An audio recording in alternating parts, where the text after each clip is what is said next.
This is John Voquette from the Newtown Bee. We are here with the next in our series of COVID clips, our video outreach messages to the community.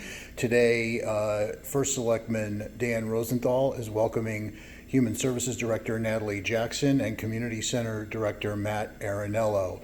So Dan, let's start with you. Phase one of community reopening is just a few days away, and I understand there's been some developments with local offices, and especially in relation to outdoor dining. Yeah, sure.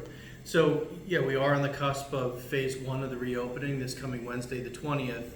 So certainly our land use office has been, ahead of the curve in terms of being ready for permits so that restaurants that want to modify their outdoor seating arrangement or expand their outdoor seating arrangement are in a position to do that with the opening on May 20th. I think what I want to convey to everybody is I think it's great that we're in a position to be able to do this next week, but I think it's all predicated on all the extraordinary efforts we've taken thus far in terms of social distancing and everything we've done to kind of flatten that curve. But it's also important that we continue to do that, and at the same token that we're patient with our business people who are also sort of venturing into uncharted territory here, trying to do the right things to serve their customers. And I think we also need to be mindful of this. There's going to be a segment of the population that still needs to kind of sequester and take extra precautions. So it's very important that we're still considerate of our neighbors. We look to try to continue to help people as perhaps we get out a little bit more. And restaurant owners can go to the newtown-ct.gov to download the special form that they need to submit. Correct. Very good. Natalie, speaking of servicing customers, what's cooking at Human Services? Right now, we're just still really focused on our efforts to make sure that we're reaching folks that may be in need, that folks know where to find us.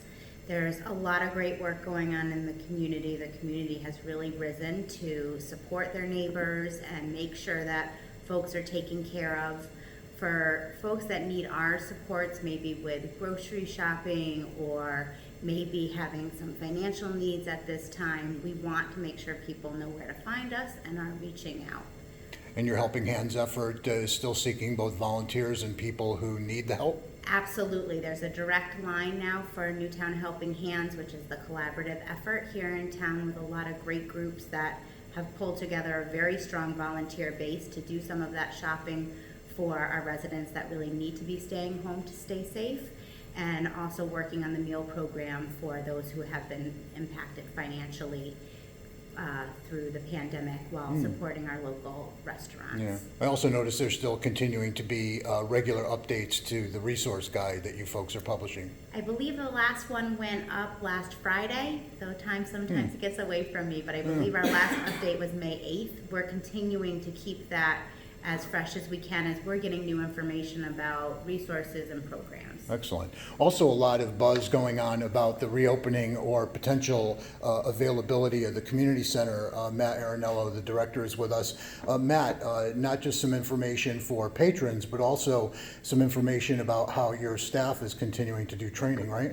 Sure. So we are looking at what our day-to-day operations will look like when we do reopen, and we are crafting that. We are working on a plan to get our summer staff trained so that we can open one or more outdoor facilities. May is Water Safety Month. We have been active online and providing classes and programs in coordination with the Red Cross and Stu Leonard's Children's Charities in promoting water safety as summer does approach. We have also been active in providing live streaming classes and activities for members and community residents.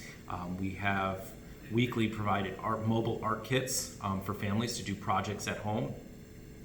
And we look forward to doing more of those. As far as summer camps go, we are still looking at hosting a variety of specialized summer programs. One we're very excited about is our Splash, Explore, and More program in coordination with the Catherine Violet Hubbard Animal Sanctuary across the street, and that begins in August. So if you are interested in some of our programs, they are online. We have modified the schedule a bit So feel free to take a look at those. Great. Wrapping it up with First Selectman Dan Rosenthal. Dan, we're looking out at a beautiful Friday here. Temperatures pushing up against 80, and it looks like that temperature and fair weather trend is going to continue. I hope so. I understand there's some potential news about opening or creating some limited opportunities at town parks. Yeah, so we are looking to open both Dickinson and Treadwell. Amy Mangold, the Director of Parks and Recreation, has been working hard on that plan. So I do expect, with the 20th, we will open both Dickinson and Treadwell. There'll be information up on the Park and Rec, the town website, the Park and Rec page, early next week, with some of the caveats around that. But I am, I'm excited to be in a position to start, bringing some of the amenities that our community enjoys back online. But again, all this is predicated on our continuing to do the right thing. So the guidance is still, groups of no more than 5, people should be wearing masks when there's not 6 feet of separation. I want us so badly to get to phase 2. So I want phase 1 to be a success, but phase 2 and the out phases are important, and all that is all built on our continuing to do the right thing. So I think we can enjoy our parks and do it respectfully and respectful of everybody else. I think it's great that we're in a position to start trying to do that. Phase 2 doesn't happen without all the boxes being checked on phase 1. Yep. John Voquette from the Newtown Bee here today with the next in our series of COVID-19 clips, our video outreach messages. You can continue to view these on the Newtown Bee's YouTube page. Check out emergency updates and breaking news available to you if you're following us on Facebook or Twitter. And you can check in at newtownbee.com, where we continue to file new Newtown-centric news and information of interest to folks in Newtown at newtownbee.com hourly, if not daily. Thanks for joining us this morning. Natalie Jackson, our Human Services Director, Dan Rosenthal, our First Selectman, and Matt Ariniello, our Community Center Director. Thanks, guys. Thanks, John. Thank you.